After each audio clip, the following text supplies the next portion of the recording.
ഒരിടവേളയ്ക്ക് ശേഷം സംസ്ഥാനത്ത് വീണ്ടും കനത്ത മഴ തിരികെ എത്തുന്നു. ശനിയാഴ്ച മുതൽ വിവിധ ജില്ലകളിൽ ഒറ്റപ്പെട്ട സ്ഥലങ്ങളിൽ ശക്തമായ മഴയ്ക്ക് സാധ്യതയുണ്ടെന്ന് കേന്ദ്ര കാലാവസ്ഥാ നിരീക്ഷണ വിഭാഗം മുന്നറിയിപ്പ് നൽകി.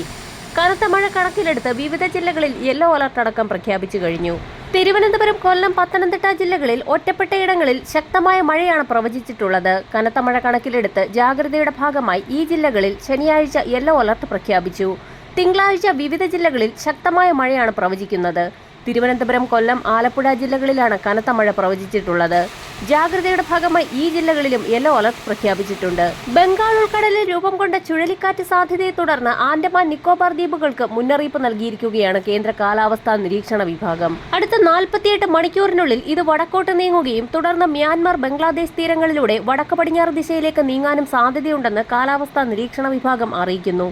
വടക്കൻ ആൻഡമാൻ കടലിനും സമീപ പ്രദേശങ്ങളിലും മണിക്കൂറിൽ 55 കിലോമീറ്റർ വരെ വേഗതയിൽ അതിശക്തമായ കാറ്റിനും മോശം കാലാവസ്ഥയ്ക്കും സാധ്യതയുള്ളതിനാൽ തീരദേശവാസികളും മത്സ്യത്തൊഴിലാളികളും ജാഗ്രത പാലിക്കണമെന്ന് മുന്നറിയിപ്പ് നൽകി. സംസ്ഥാനത്ത് ഒരിടവേളയ്ക്ക് ശേഷം തുലാമഴ കനക്കും. മധ്യ തെക്കൻ ജില്ലകളുടെ കിഴക്കൻ മലയോര മേഖലകളിൽ ഉച്ചയ്ക്ക് ശേഷം ഇടിമിന്നലോടുകൂടിയ ശക്തമായ മഴയ്ക്കും ഒറ്റപ്പെട്ടയിടങ്ങളിൽ ഇടിമിന്നലോടുകൂടിയ നേരിയ മഴയ്ക്കുമാണ് സാധ്യത. കഴിഞ്ഞ 3 ദിവസങ്ങളിലായി സംസ്ഥാനത്ത് വിവിധ ജില്ലകളിൽ ഗ്രീൻ അലർട്ട് പ്രഖ്യാപിച്ചിട്ടുണ്ടായിരുന്നു.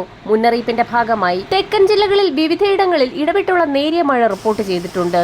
പകൽ പൊതുവെ വരണ്ട കാലാവസ്ഥ തുടർന്നതിന് ശേഷം ഉച്ചയ്ക്ക് ശേഷവും വൈകുന്നേരങ്ങളിലും രാത്രി വൈകിയും ഇടിമിന്നലോടുകൂടിയ ശക്തമായ മഴയ്ക്കാണ് ഇനിയുള്ള ദിവസങ്ങളിൽ സാധ്യത പ്രവചിച്ചിട്ടുള്ളത്. അതേസമയം കനത്ത മഴ തുടരുന്നതിനിടയിൽ മുല്ലപ്പെരിയാറിൽ തിരക്കിട്ട നീക്കം. മുല്ലപ്പെരിയാറിൽ പുതിയ ഡാം വേണമെന്ന ആവശ്യത്തിൽ കേന്ദ്ര സർക്കാരിനോടും തമിഴ്നാടിനോടും പ്രതികരണം തേടിയിരിക്കുകയാണ് സുപ്രീം കോടതി.